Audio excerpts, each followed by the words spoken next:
రామకృష్ణ గారు నమస్తే అండి. నమస్కారం వెంకటేష్ గారు. నమస్కారం. ఇప్పుడు అన్ఎక్స్పెక్టెడ్గా ఇన్ని సంవత్సరాల తర్వాత ఆయన చుట్టూ సమస్యలు, ఆయన చుట్టూ ఆరోపణలు, ఆయన చుట్టూ బంధువులు అందరూ చీకొడుతుంటే తూకూడుతుంటే ఆయన ఇప్పుడు వచ్చేసి నువ్వు మీ అమ్మా నాన్నకి అన్నం పెట్టావా, మీ అమ్మా నాన్నకి తలగొరివి పెట్టావా, శవం దగ్గర సంతకాలు అయితే తీసుకోలేదు కదా ఎమ్మెల్యేలతో ముఖ్యమంత్రి పదవి కోసం. అవన్నీ జనం ముందు ఉంటే ఈయన వచ్చి ఇలాంటి మాటలు మాట్లాడడం మీకేమనిపించింది?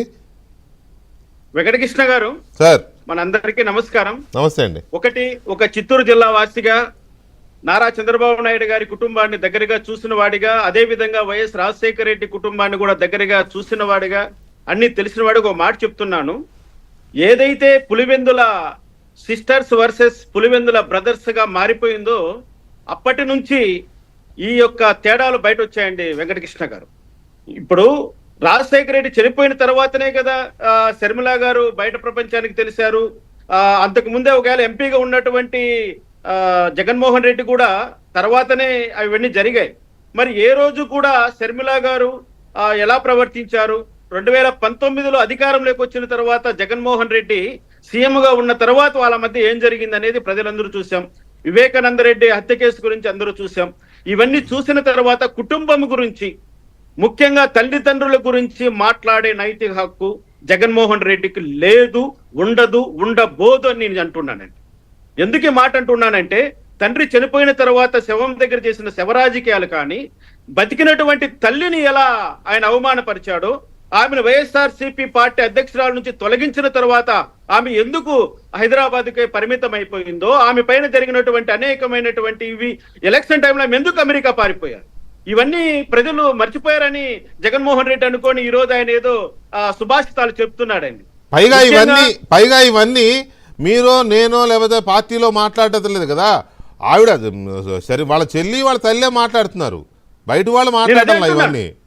నేను అంటున్నాను, Pulivendula sisters versus Pulivendula brothers అయ్యారు. ఇప్పుడు పులివెందుల సిస్టర్స్ అంటే సునీత గారు, శర్మిల గారు, బ్రదర్స్ అంటే అవినాష్ రెడ్డి గారు, జగన్మోహన్ రెడ్డి గారు అని మనం అర్థం చేసుకోవాలి. వాళ్ళు కోర్టులో వేసినటువంటి అఫిడవిట్లు కానీ, కోర్టు ముందర వాళ్ళు చెప్తున్నటువంటి వాదనలు కానీ, లేదా అన్ని జరిగిన విషయాలన్నీ ప్రజల ముందర స్పష్టంగా ఉన్నాయి. ఈ రోజు జగన్మోహన్ రెడ్డి ఏదో ఆ విధంగా అదేదో అన్నిట్లుగా మా ముసలి కన్నీరు కారుస్తూ ఏదో మాట్లాడుతూ, నేను మాట్లాడదలుచుకున్నది ఒకటే.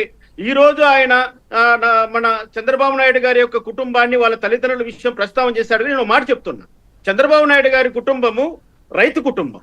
చంద్రబాబు నాయుడు గారి తల్లి తండ్రి వాళ్ళు వ్యవసాయదారులు, వ్యవసాయం చేసి బతికారు.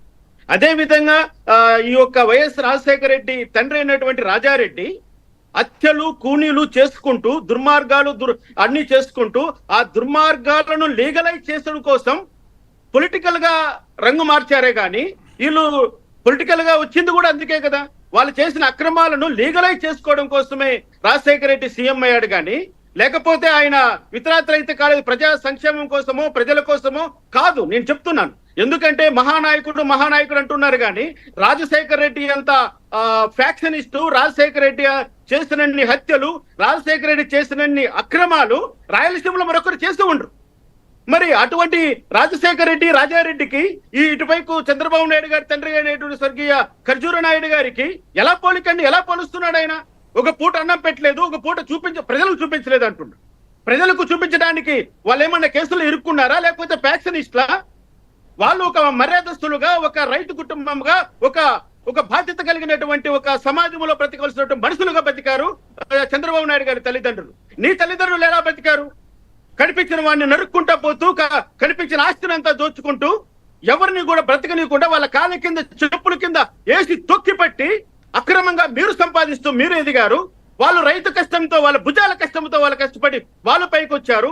చంద్రబాబు నాయుడు స్వయంగా ఆయన తెలివితేటలతో, ఆయన కష్టంతో, ఆయన ఈ విధంగా ఎన్టీ రామారావు గారు అల్లుడుగా మారిన తర్వాత ఆయన రాజకీయ జీవితం ఎలా వచ్చింది, ఆయన మొట్టమొదటిసారిగా ఎమ్మెల్యేగా ఎలా ఆయన రాజకీయం మొదలుపెట్టిన తర్వాత కూడా ముఖ్యమంత్రి అయిన రోజు మా కొలీగ్ మాధవ్ ఇంటర్వ్యూ చేద్దామని వాళ్ళ ఊరికి పోతే ఆయన ఆమె పొలం పని చేసుకుంటుందంట వాళ్ళ అమ్మ. దానికి కూడా అంటారేమో, ఏం చంద్రబాబు నువ్వు ముఖ్యమంత్రి అయినా కూడా మీ అమ్మ పొలం పనులే చేసుకోవాలా, మీ అమ్మ ఇంత అసమర్థుడువా, ఇంత ఇది అని కూడా అంటాడేమో. అది కూడా సమస్య వీళ్ళతో. రైట్, ఎనీవే ఒక్క నిమిషం రామకృష్ణ గారు, ఒక్క నిమిషం, ఒక్క మాట చెప్పేస్తాను వెంకటకృష్ణ గారు, ఒక్క మాటే. ఆత్మగౌరవం ఉన్న ఏ వ్యక్తి కూడా తన కొడుకు సీఎం అయినా పిఎం అయినా తన పని తను చేసుకుంటాడండి. అంతే కదా. మీలాగా తండ్రి పదవిని అడ్డం పెట్టుకొని అక్రమాస్తులు సంపాదించుకోవాల్సిన అవసరం వాళ్ళకేముందండి? అవును. వాళ్ళ కష్టజీవులు, వాళ్ళ కష్టం మీద, వాళ్ళ రెక్కల కష్టం మీద వాళ్ళ బతికారు. We're hats up to them. Right. వాళ్ళు ఏ రోజు కూడా సీఎం గా